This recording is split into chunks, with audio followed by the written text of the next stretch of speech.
Alejandro Fajardo, Bienvenidos. muchísimas gracias. Por favor, adelante. Con Si gustan, permiso.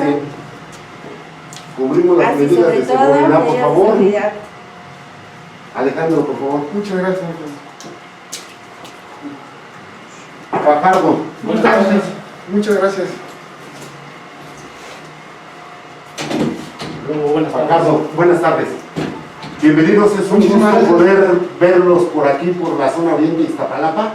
Gracias. Titanio Record, Fajardo, compañerita, bienvenido. Gracias. Sí, Muchas Con gracias. permiso, gracias. los invito aquí a la Cueva de Lobo. Perfecto, muchas gracias. Estamos Vamos a encantados invitar- y maravillados de poder estar con ustedes. Muy buenas tardes, tengan todos ustedes. Hoy en esta tarde venimos a hacerle una entrevista a mi gran amigo Fidencio Cebada de Sonido Mecánico. Y pues qué mejor aquí con la presencia de mi amigo Alejandro de Producciones Titanio, pues para iniciar y darle la bienvenida al nuevo Fidencio. Muchísimas gracias, señor Fidencio. Un gusto, de verdad que nos haya dado la oportunidad de visitarlo. Digo, las condiciones están complicadas, pero creo yo que la oportunidad de platicar con una personalidad como usted del ambiente sonidero es invaluable. Y pues bueno, le agradecemos, mi amigo, como dice mi compañero Ricardo Fajardo y un servidor, estamos muy agradecidos por esta oportunidad. Queremos que nos platique un poquito de cómo ha sido su trayectoria, cómo se involucró con el ambiente sonidero, cómo ha impactado, cómo ha hecho su recorrido en el ambiente aquí en México, en la Ciudad de México, en Iztapalapa, en todos sus lugares donde se presenta, y que nos platique un poquito de todo su recorrido sonidero aquí en el ambiente. Claro que sí. Antes que nada, a todos ustedes, muy buena tarde. Estrellita, bienvenida. Alejandro, bienvenido. Muchas gracias, señor. Fajardo, Gracias. bienvenidos. Iztapalapa los abraza con el corazón. Bienvenidos. Gracias.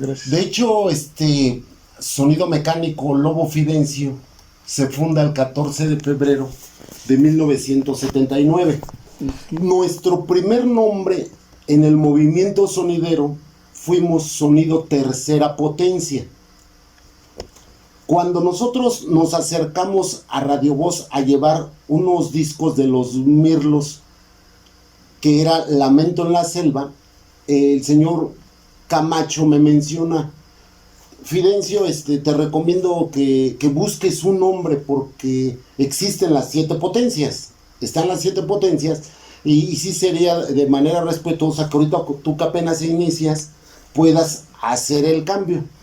Y claro que sí, lo vimos de muy buena manera porque cuando ya te dicen que ya hay alguien, hay que respetar, Claro. hay que respetar, y lo vimos de muy buena manera.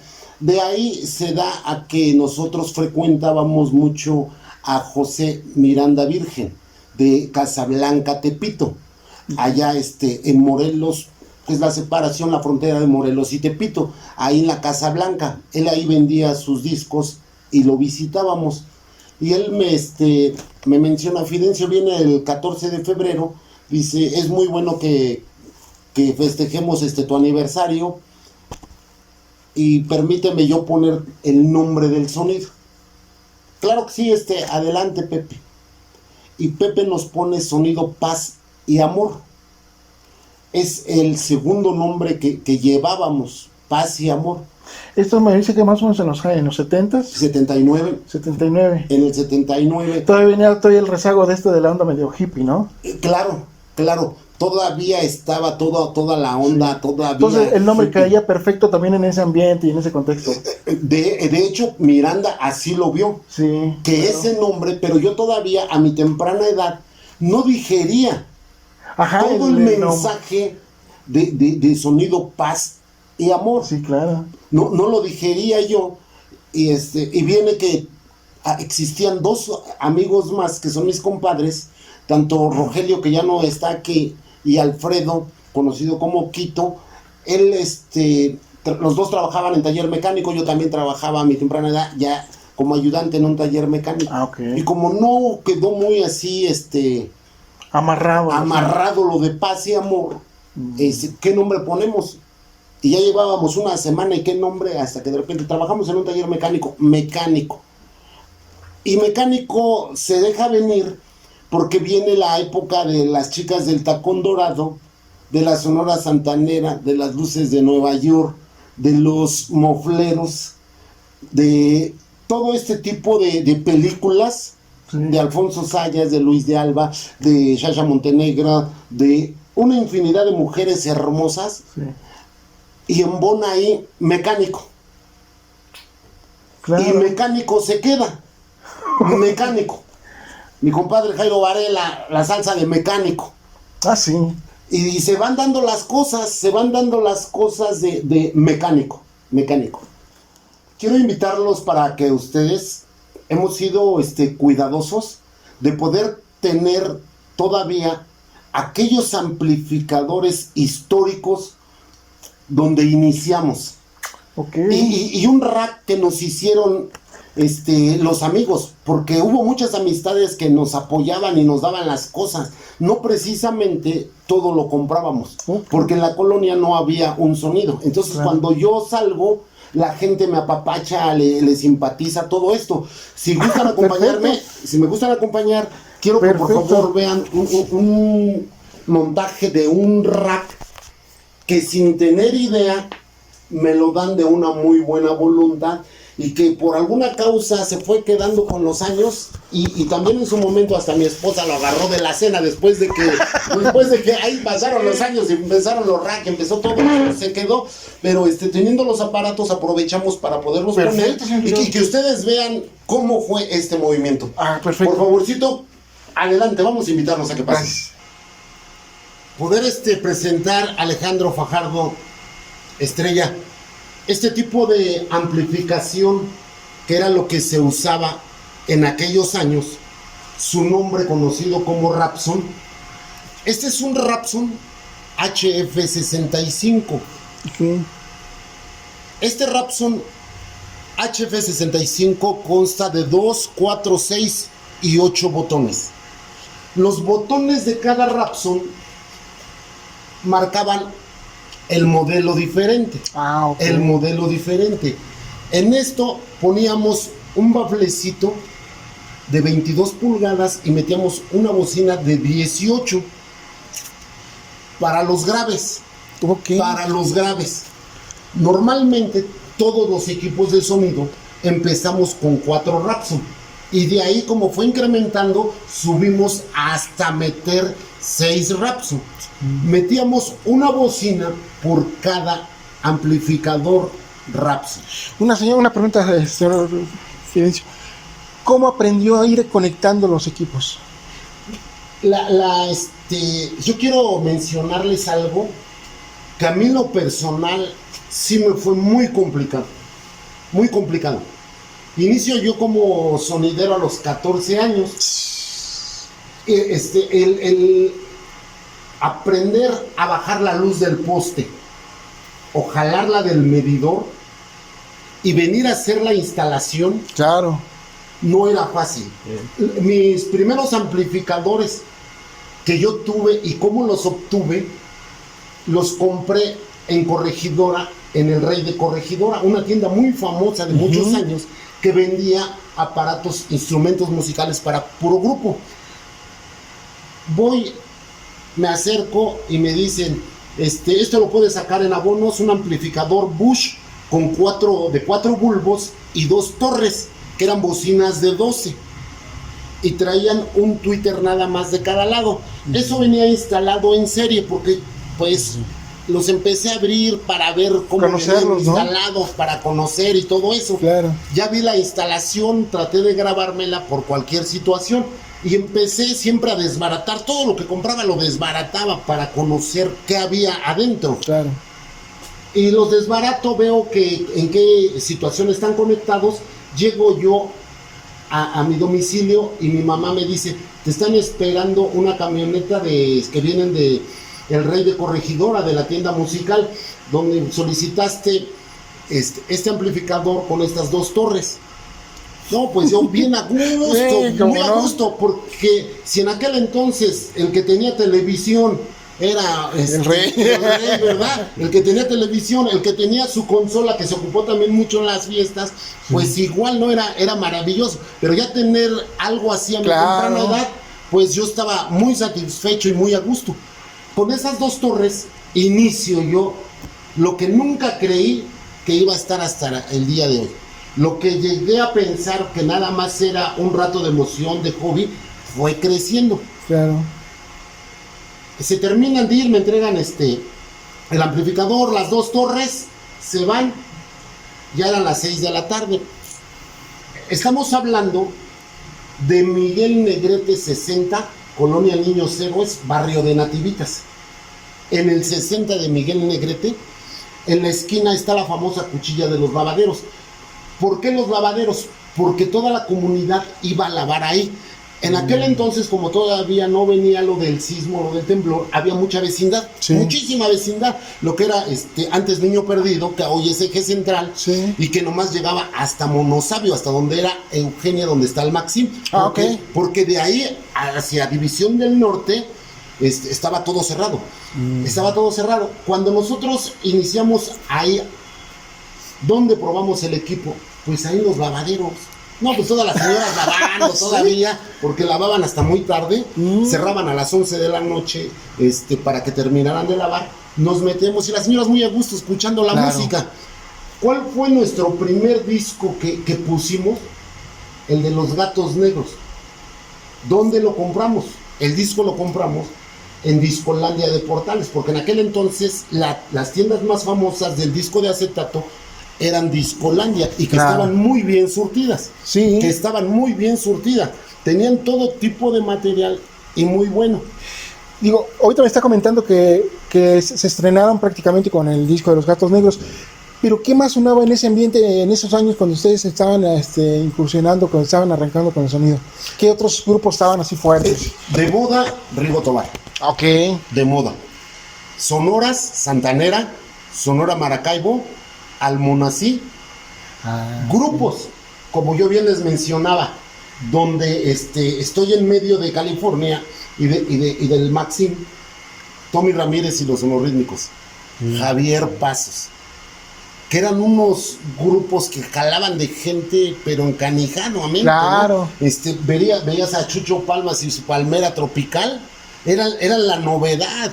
Acapulco Tropical de Walter Torres, no se diga, María Espuma, y el Cangrejito Playero y unas canciones formidables. Hicieron época totalmente. Que fueron temas de época y unos clásicos que en un momento me gustaría que los escucharan. Claro. Porque empezábamos a meternos. Pero también, ya en ese momento, se oía la cumbia de La Paz.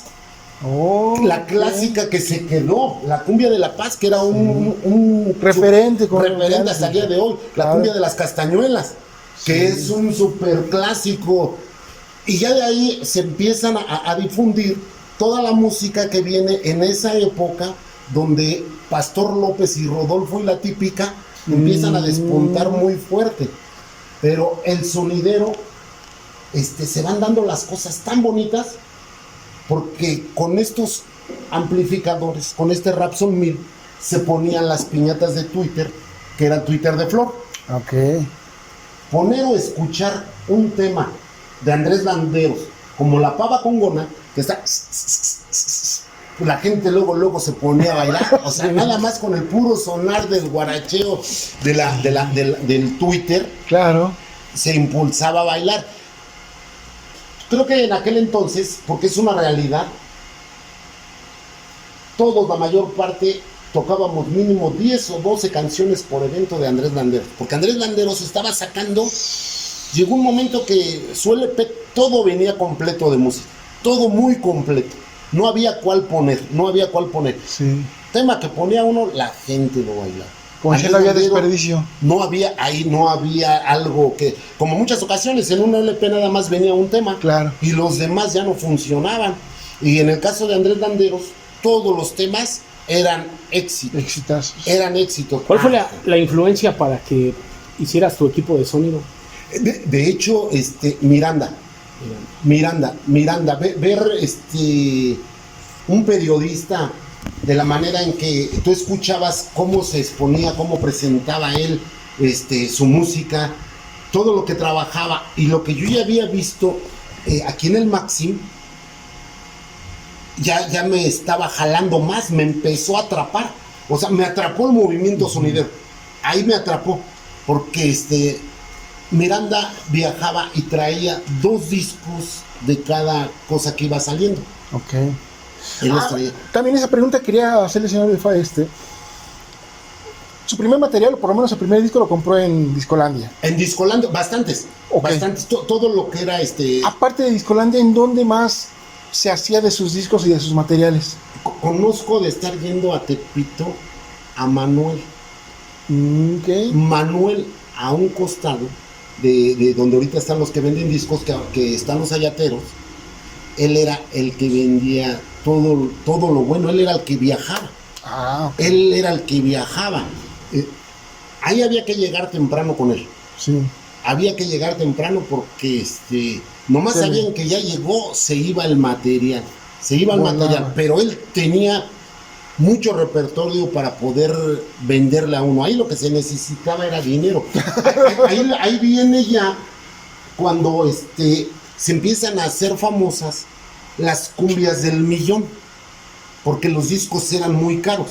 Sí. Los discos no eran baratos, y más los temas que traían y lo que mencionábamos, casi la mayor parte que viajaba traía 2 o 3 del mismo disco, no traía más, por si traían más se les podían rezagar. Claro. Entonces traían 2 o 3 temas, pero igual ni nosotros los conocíamos hasta que ellos nos los probaban. Mira, llegó esto, ese está bueno, órale, te cuesta tanto, espérame, oye, un poquito más barato, no nada más tanto. ¿Cómo empieza, no? Entrar a Tepito tiene un chiste como todos los tianguis. Hay que entrar con respeto y a lo que uno va.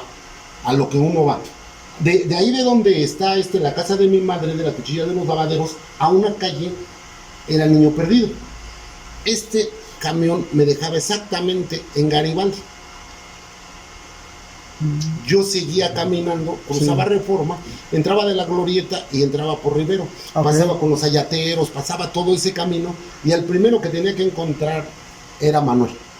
Ya que no me alcanzaba, guardaba un poquito y ya me iba a los discos nacionales, porque nacionales también hay muy buenos, y ya encontraba al Hombre Biónico, a Citro, a Discos Escorpión, a todos ellos que vendían, a Campos Grande, que en aquel entonces todavía vivía, su propio sobrino de Manuel, el Güero, y su hermana, que estaban también ya en el interior de acá del mercado, que casi era puro disco el que había.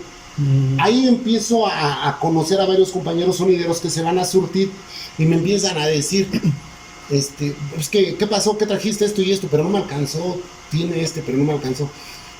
Dice, ya no, cuida más un poco los centavos, vele buscando, también aquí hay mucha gente que vende material, hay material muy bueno. Pues ahí empieza otra historia, sí, porque hay que ir a expulgar la música que hay en el tianguis, y hay muchísima, y ya con poca lana, no, pues ya llevaba yo mi bolsa de mandado. Sí. Con poca lana ya traía mi bolsa de mandado con bastantes temas, ¿no? Yo no sabía todos los éxitos de Chico Cervantes, pero como decía, es el de las castañuelas, y veía que decía Chico Cervantes, agárralo. Veía uno que era de Andrés Landeros, no lo conocía, viene, o sea, claro, porque ya teniendo referencias, ¿no? Claro, claro. Entonces fue como le doy continuidad. Y yo estando muy cerca del mercado de Portales, los sonidos no iban para allá. Yo tenía ahí toda la cháchara, todo para ir. No, pues ya me empezaba a despachar bien. Y los que vendían, muchos me identificaban. Ya mi hermano tiene el taller a unas calles ahí, y iban y le avisaban, oye, ya portamos unos hijos tropicales, coméntale al flaco que venga por que aquí tenemos. Y muchos me los dejaban con él, mira que cheques qué es lo que quieres, y que dejes el dinero y ya te regresan el material. Pues ahí empezó a buscar. Ahí yo encontré del grupo Miramar la cumbia loca. Encuentro yo la cumbia loca y la empiezo a programar. don Pablo, a donde quiera que se encuentre, él me decía, ¿quién es el grupo? En aquel entonces, pues nadie decíamos quiénes eran. Sí, ya. Don Pablo viajaba mucho. Y una ocasión, Manuel Víctor Nani me menciona, llego con la secretaria por mi promoción, me la da y me dice, que pases por favor con don Víctor, quiere platicar contigo. Sí, ya que pase con don Víctor. ¿Qué tal, don Víctor? Un gusto que pregunte por mí, le digo, porque luego nada más a otros hay preferencia y con uno no. No, cómo no, fíjate que me han comentado varios que traes esta canción tocando, que es la cumbia loca. ¿Tú la bautizaste o así se llama? Porque la estoy tratando de encontrar y no me la manda. Y me dice, a ver si me enseñas el disco la próxima semana que venga. Si es de Pirles, digo, sí es de Pirles.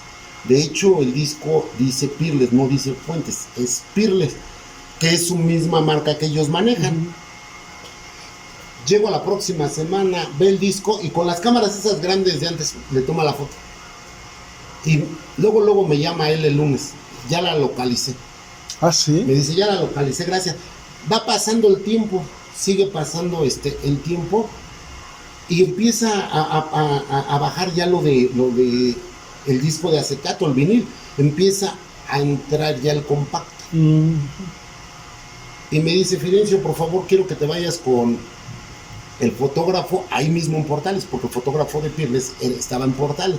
Dice, te me vas a Municipio Libre, dice, vas a pagar 12 decanes, te tomas la foto, dice, y te voy a sacar con todas las cumbias, las primeras cumbias fuertes que hay, las más fuertes colombianas, dice, a ti. Entonces a mí me tocó ser el tercer sonido que salgo en compacto, pero me abrió la puerta la cumbia loca. Ah, sí. Me abrió más amistad, más relación con él. Y nuevamente vuelve a pasar algo muy curioso. Me encuentro a don Pablo, porque él seguido lo veía aquí en el tianguis del Salado, aquí en Cárcel. Él siempre venía a comprar refacciones de la tornamesa, amplificadores, micrófonos, trompetas, unidades. Él era muy movido. Sí. Y seguido ahí nos veíamos. Y él me menciona, ya tengo el compacto, el nacional, donde vienes. Ya, ahora sí, ya soltaste la cumbia loca, Conjunto Miramar, ya. Él tocó ese día en el Cosmos y me invitó, date una vuelta para que veas cómo yo la presento y todo eso. No, pues bien prendida la gente. Sí. Su estilo que él tenía y su conducción también muy buena. Y en esa época los equipos de moda que eran ellos, y más en el Salón Cosmos, pues prendió mucho. Y ya de ahí fue la trayectoria de empezar a tener más migas con don Víctor. Ya don Víctor va pasando el tiempo y me dice, veo que tienes muy buena relación con Los Ángeles Azules, que esto y que el otro. Le digo, sí, me trajeron unos cassettes, le digo, de allá. En serio, y le doy también un cassette que le súper encanta. Y me dice, voy a ver cómo lo manejo para promoverlo. Ya no lo promovió, pero estaba él muy entusiasta. ¿Qué material era ese? De Carioma.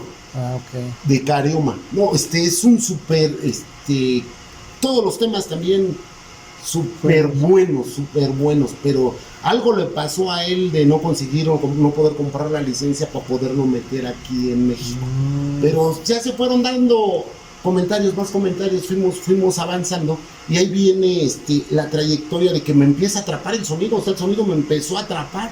Después de que yo nada más iba a observar de vez en cuando a Miranda, a la Changa, los martes lo iba a ver a Santanita, pues ya me empezó a atrapar. Y ya cuando me di cuenta ya tenía otro amplificador, ya tenía otra trompeta, ya andaba yo en los tianguis consiguiendo material, tanto discos como igual para la compra y venta, porque empecé a meterme ya a este círculo. Alguna ocasión, digo, ahorita por lo que nos está platicando, pues todo se fue dando y fue agarrando fuerza con todo esto.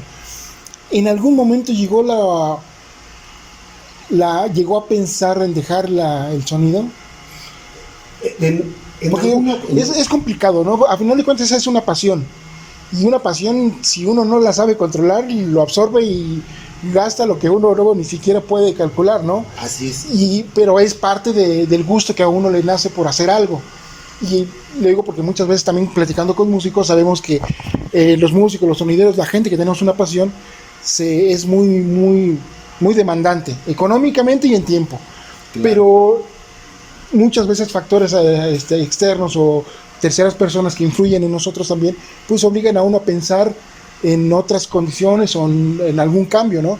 Y algunas ocasiones puede ser que también nos hagan pensar en pues tirar la toalla. En este caso nunca le pasó. Sí me pasó. Me pasó de dos maneras. La primera, porque allá donde vive mi madre, como bien menciono, era el número 60, la vecindad ahí. Y nosotros de los hermanos, pues somos bastantes. Uh-huh. Y mi papá me dijo, o ya me vendes tus ollas pozoleras, Sí. porque a mis trompetas él les decía ollas pozoleras. Me decía, o ya las vendes, dice, o ya te vas para el terreno de Iztapalapa. Tú decides. Por qué los es lo que espacios. haces, por el espacio. Porque te levantabas de la litera de la cama y la trompeta estaba aquí, amarrada, aquí, todo por aquí, por allá. O sea, estaba... Sí. O sea, ya, Claro. ya estaba debajo de la mesita, un baflecito, los cables, o sea, todos los huecos, me hacían falta huecos para poder ir cubriendo. Claro. Y en la parte de la entrada tenía lo demás tapado con hules y todo eso. Y que de hecho los mismos vecinos me apoyaban mucho en que no se perdiera nada. Pero ya tenía yo ya esa situación. Y sí, en ese momento me dio un golpe que no estaba preparado para eso. Y dije, yo creo que sí, ya como que ya es el momento de pararle. Creo que lo que me están diciendo es la realidad, ya pues ya no cabemos, Claro. ¿no? Y la situación pues no da para poder rentar un lugar más grande o X Sí, cosa. yo conozco también algunos que compran y compran. Y no me supe administrar. O sea, yo no me supe administrar. Sí. No estaba yo preparado. No estaba yo preparado. A mi temprana edad, ¿Cuántos años tenía en ese momento? ya andaba yo ya sobre los 18, 19 años. Ya Sí, llevaba mejor. ya 4 años ya de trabajo, porque Claro. ahora estaba menos de 20 años. Y yo salía a trabajar ahí y mínimo tenía 800 personas. Mínimo tenía 800 personas. Ya ahí en la zona todo el mundo iba conmigo a bailar. Todo el mundo iba a bailar. ¿En dónde ya se hacían conmigo. esos bailes? En la colonia Niños Héroes, en Nativitas, Nalbarte, toda esa zona cruzando Calzada de Tlalpan. Y Todavía se cerraba la calle. Todavía se cerraba la calle. Ok. Bueno, ahí vienen otras anécdotas que con el sonido conocido lo más hermoso que es el público, la gente que donde quiera que vas que te saluda y que te recuerda, porque tocando el tema de que a mi temprana edad agarra una popularidad muy canija, o sea, una popularidad que donde me paro eran llenos. Empiezo a entrar a todos los bailes anuales, que es lo más bonito para un Sí. sonidero, ir a tocar a los bailes anuales. Sí, Poder porque la estar gente ya en nos las espera, ferias. ya espera estar en ese, y espera, y bueno, se vuelve exigente con lo que va a escuchar, Claro. con lo que quiere escuchar. Claro, con todo eso. Ahí es donde lo que ahorita que acabas de mencionar, gastamos demasiado y eran los discos del millón de comprarlos y te quedas sin zapatos y ropa y lo que es porque quieres comprarlo.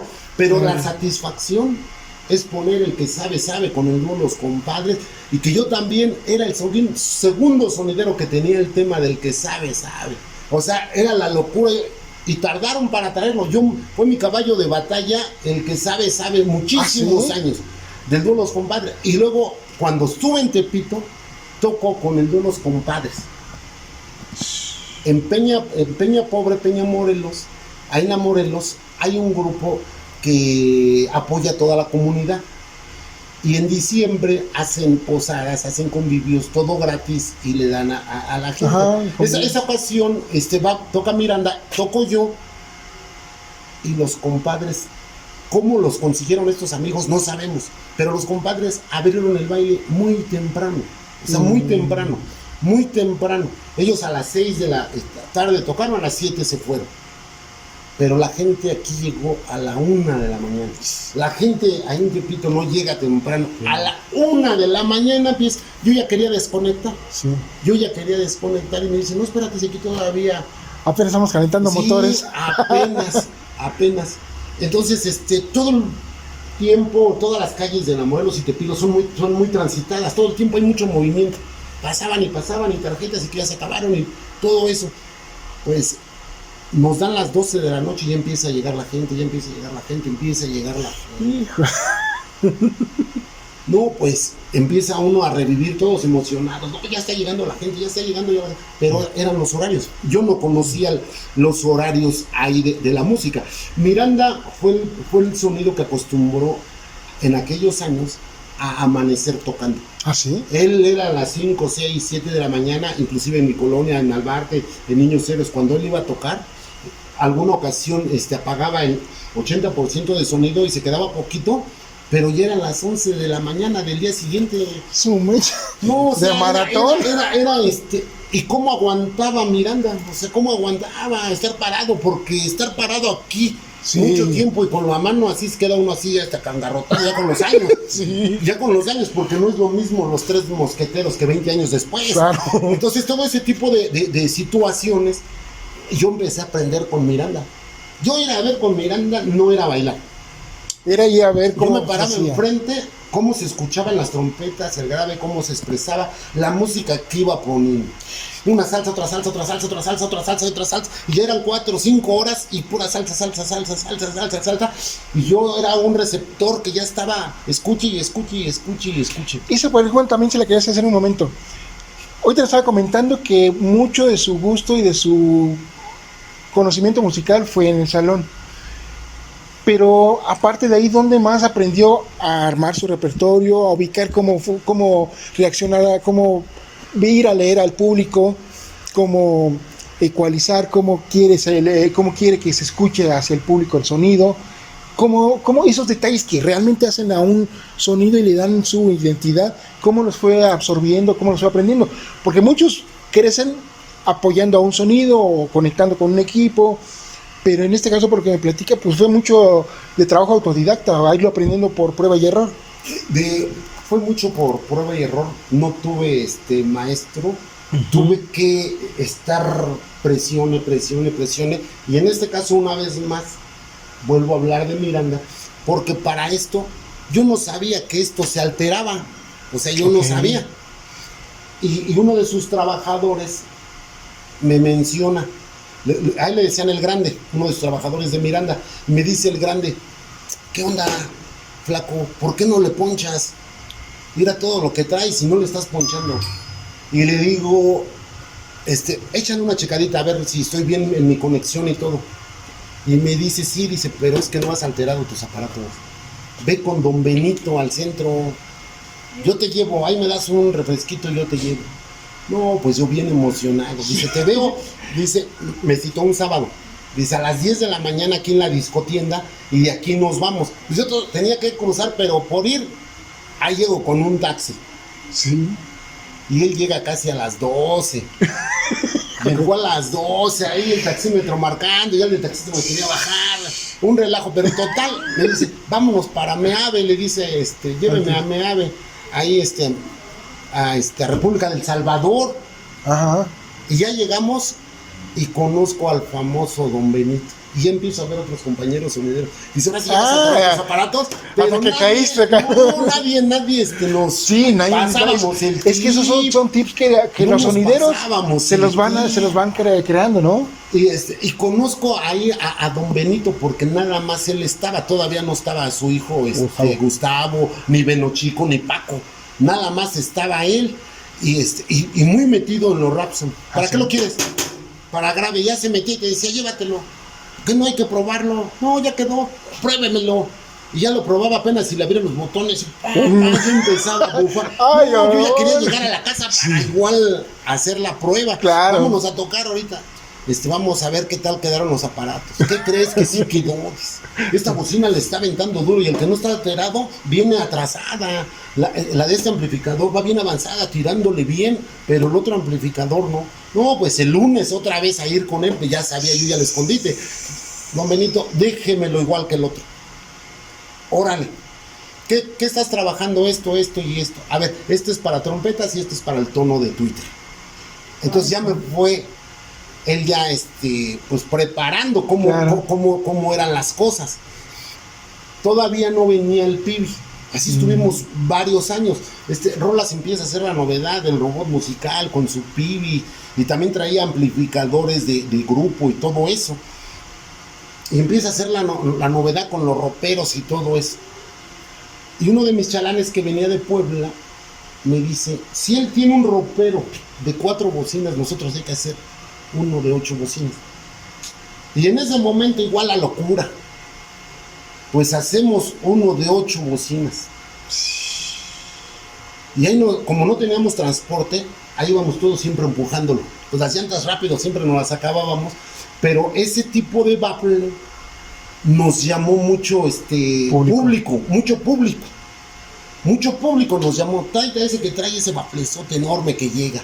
Pues no se escuchaba como tendría que ser en la actualidad con los aparatos de hoy, pero en aquel entonces, nada más de que el público lo veía, el padrino, es el sonido que yo contraté, ese que trae ese bafflezote. O sea, sí, se escuchaban también se sentían a gusto con ese entregaban de que yo lo traje, traje. Es el flaco, es el que mueve aquí el barrio, es el que trae la gente. Ahorita vas a ver cuánta gente llega. Llegó el momento, platicando muy, muy sanamente, porque esa es la realidad. Primero, los chalanes no cobraban. Los chalanes querían ir a la fiesta porque muchos de ellos que habían estado en vecindad no habían tenido el gusto de que fueran invitados a una boda a unos 15 años donde les pudieran dar un plato de mole, un pastel, un refresco, que los atendieran bien. Uh-huh. Entonces a nosotros con el sonido nos atendían bien y decían, ¿dónde vas a tocar? Llego temprano, ya empezaban a limpiar, se tardaban 2 horas aquí limpiando ese amplificador, pero ahí estaban metiendo las manos muy serviciables, sí, para irnos al toquín. Eras el invitado especial. Era el invitado especial y todos muy a gusto, porque en las tocadas, las moleras, famosas moleras, pues lo que sobraba era la chela, la famosa Vicky, o sea, era lo que en abundancia. Ahí viene los errores que comete uno en la vida, los errores que sí necesité yo tener a alguien que me dijera, Fidencio, con calma, toma con medida, ten cuidado, no muchas mujeres, no mucha bebida, o sea, mantén tu disciplina, ya estás agarrando una popularidad muy buena, tienes un jale y no lo estás cuidando, entonces, a la temprana edad, que ya empieza uno a tener esa popularidad, te sientes que aquí tienes el mundo, y no es así. Claro. Porque este movimiento es una rueda de la fortuna que muchos lo hemos vivido. Sí.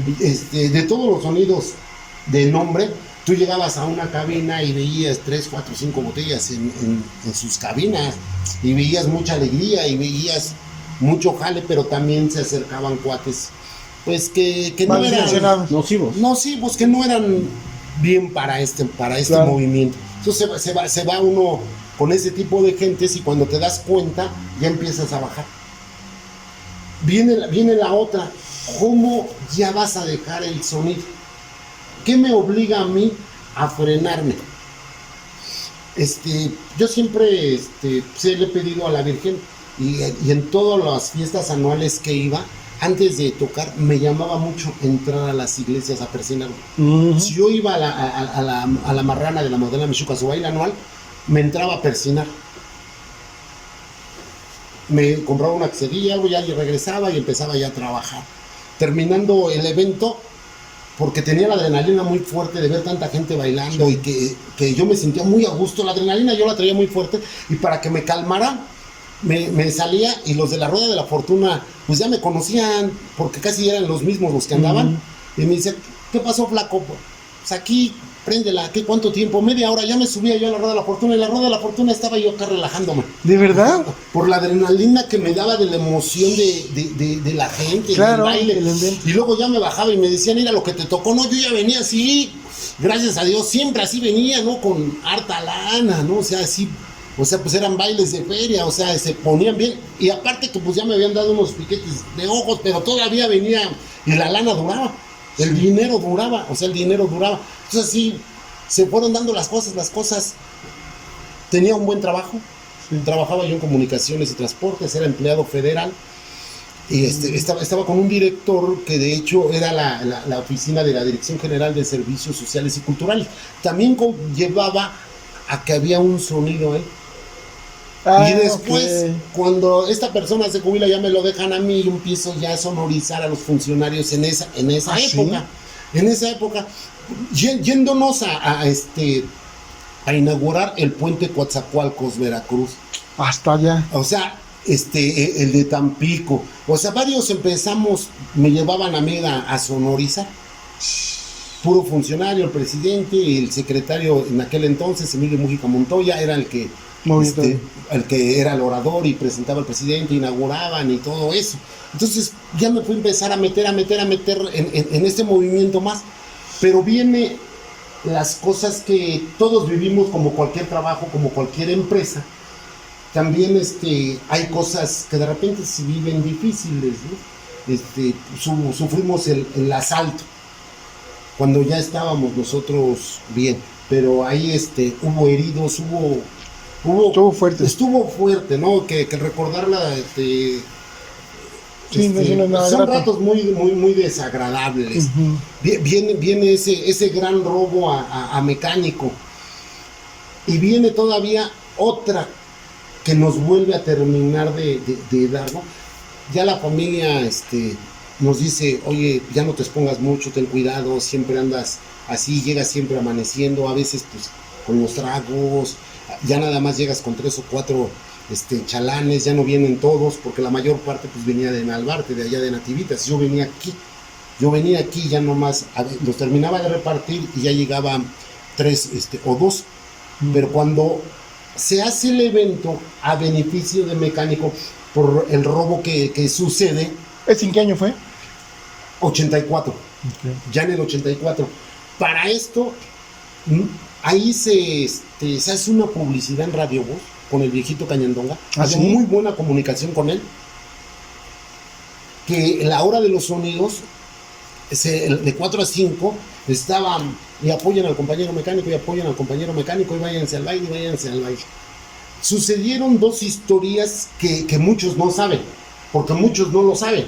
Y hoy, sin querer, también se va a destapar esa. Okay. Porque también lo tienen que saber. Si viene un ratito de mala racha, después del asalto, el baile a beneficio. Órale.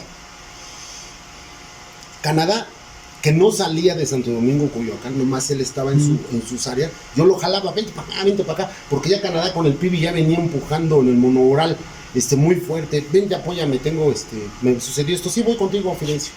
Sí, voy contigo. Órale, voy a ver al Diamante Negro, y me dice Diamante Negro, sí, yo voy contigo. Y en aquel entonces, con quien tenía yo muy buena comunicación era con Jaime del Castillo, con Coyote Casablanca.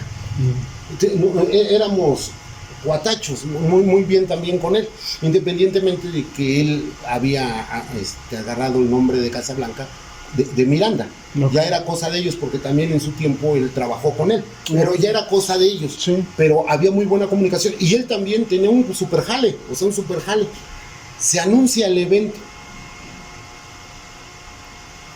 empezamos a armar desde las 12 del día.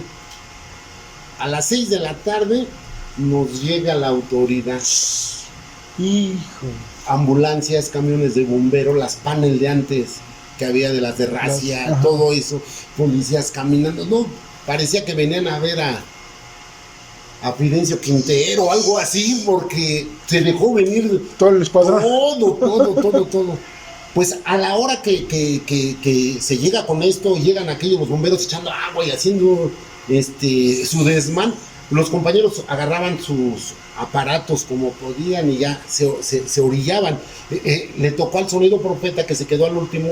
Él terminó hasta en la delegación. Me comenta Coyote, Fidencio, la gente ya está empezando a llegar.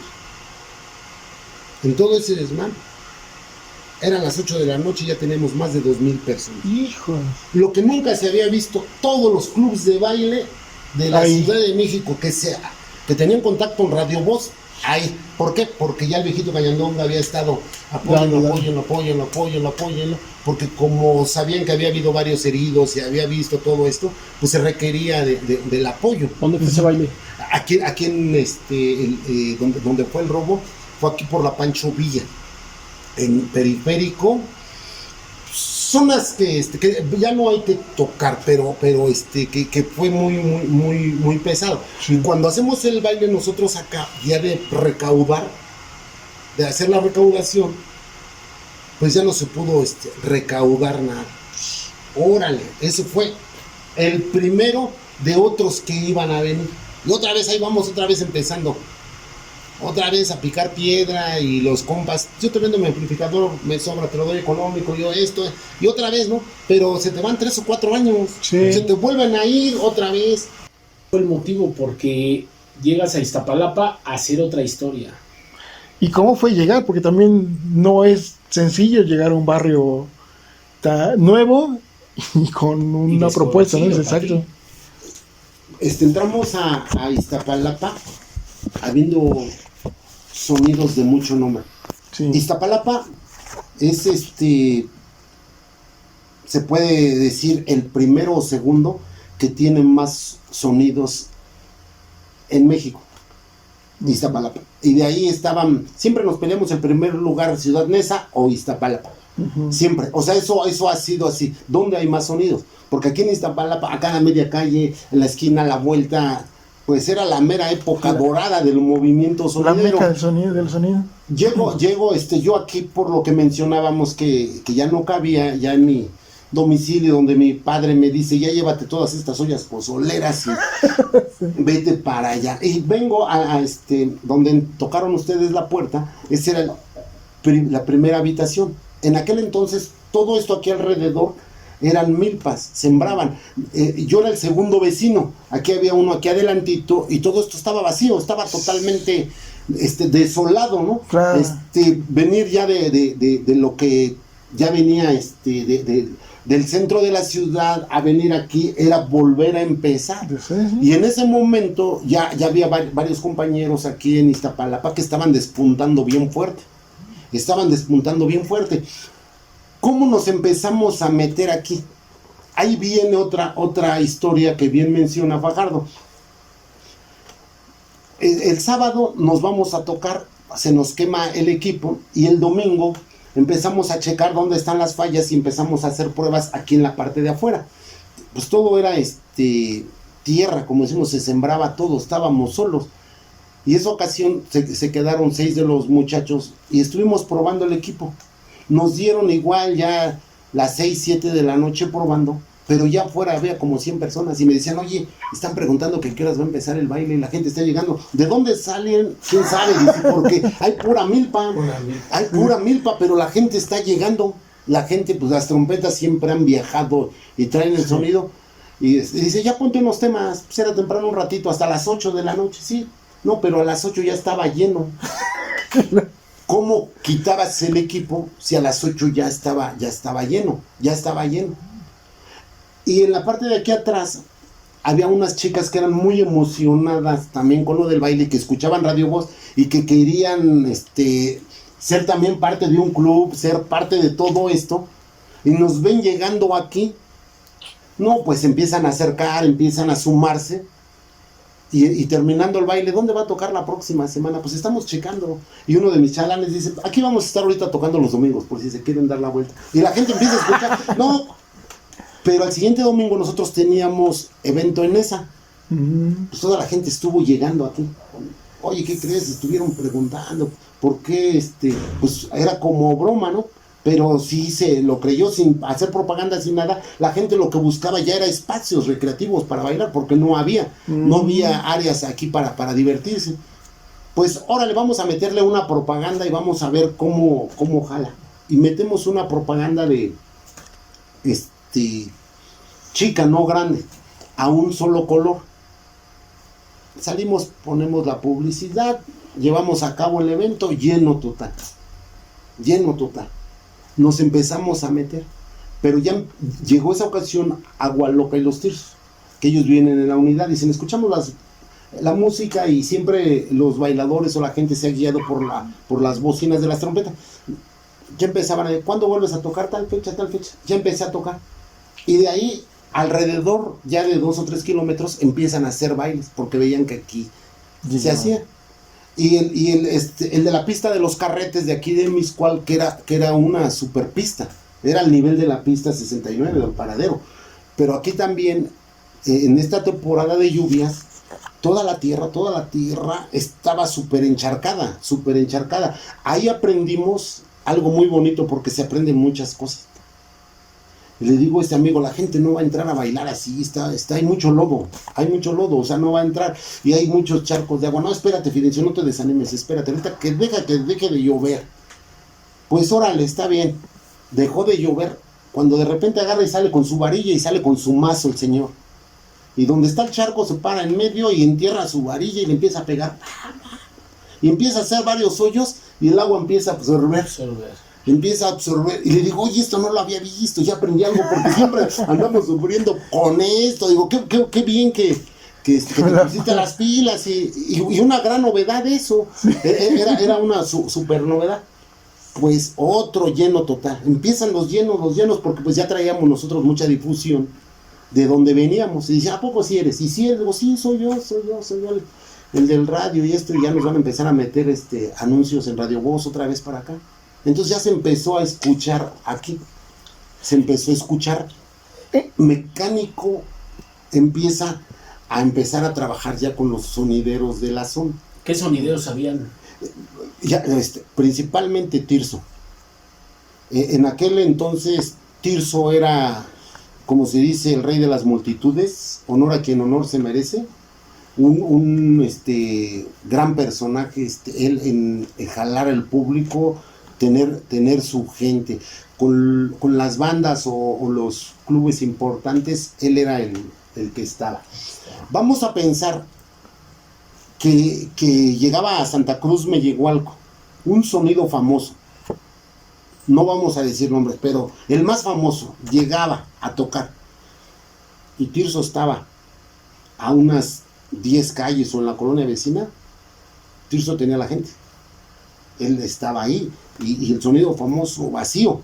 Sí. Vacío. Y eso pasaba en diferentes colonias con diferentes sonidos, cosa que ahora ya no se ve. Eso es algo de lo que ya desapareció en el ambiente de los sonidos, ¿no? Esto que bien menciona Fajardo es una realidad, porque todos los sonideros en su colonia, en su barrio, en su pueblo, manejan un liderazgo. Sí. Que la misma comunidad, los bailadores, leales a ti y como seguidores de que siempre estás en casa, pues es el que los abandera, ¿no? Es el que los abandera. El que los abandera. Claro. Entonces seguían eso, y aunque viniera un sonido así, cuando ya venía, empezaba uno a organizar bailes, los mismos sonidos te decían, oye, nomás mete a tocar al sonido famoso de tu colonia. Sí. Mételo y voy a tocar. Y yo lo manejaba igual. Oye, ¿quién es el sonido? No, pero es que no hay necesidad de que lo lleve. No, tú llévalo. Porque a la mera hora nos va a hacer un baile que lo hemos vivido y la gente se va con él. Sí. No, pero es que tú vas de novedad. No, tú mételo. Ya lo metía, ¿no? Y era un boom. Y el sonido de la colonia, a gusto de que se le tomó en cuenta. Claro. Tomar en cuenta el sonido, eso es lo importante. Que hoy se ha olvidado eso. Sí, ya desapareció. Ya nomás son contados con las manos los que tocan, pero no quieren tocar exactamente como lo que en su tiempo era. Pero eso era realmente el jalón. El jalón, cada sonido tenía un liderazgo en su colonia. Y esos sonidos que tenían su liderazgo hicieron famosos a los sonidos que ya venían tocando, incrementando su crecimiento. Iba incrementando, pero era porque cada sonido de su barrio los iba jalando. Señor Fidencio, ahorita estábamos platicando afuera también de toda esta labor el trabajo en concreto del sonido.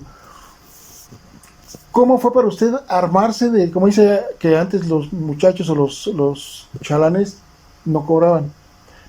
Pero ¿cómo para usted como sonido, como dirigente o como líder del sonido, cómo fue armar su equipo de trabajo?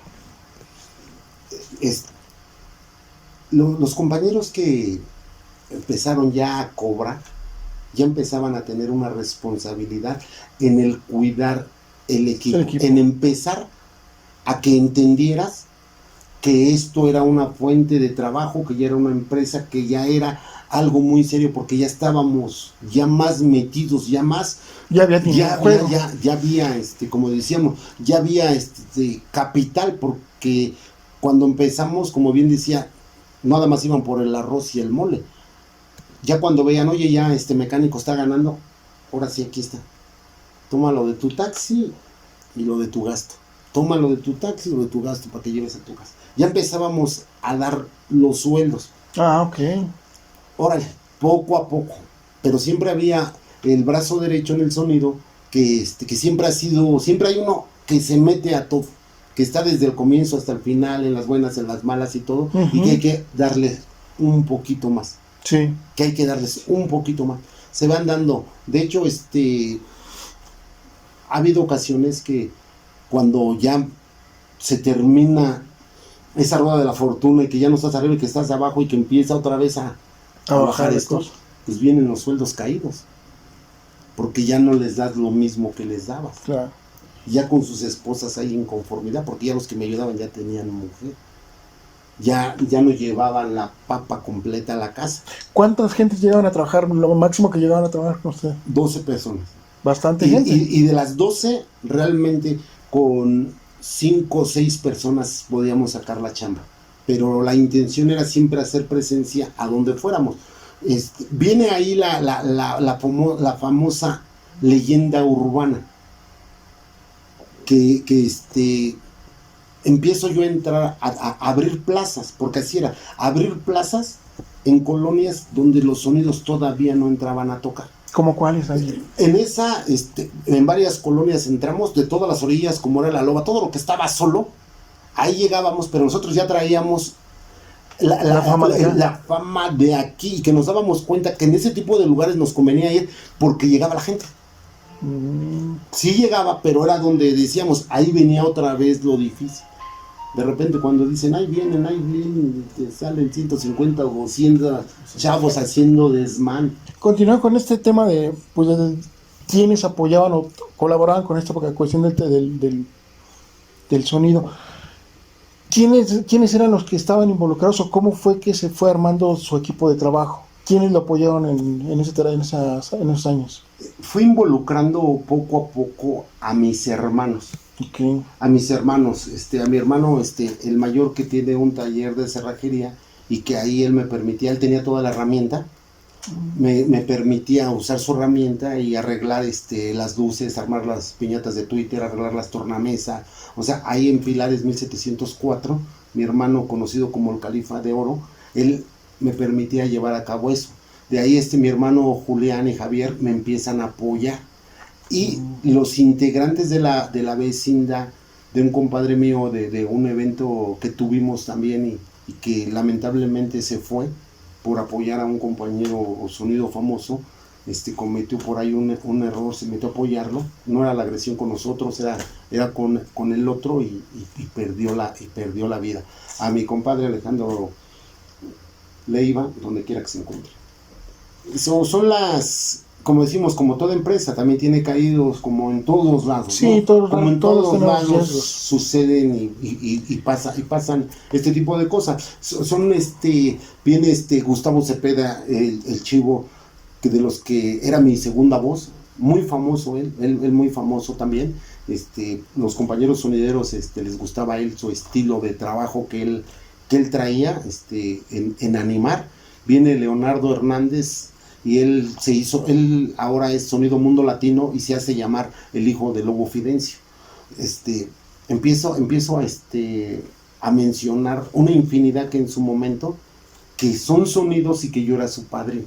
¿Sí? Yo era su padrino. Tengo muchos ahijados sonideros que se formaron, tanto aquí en la ciudad como en los estados.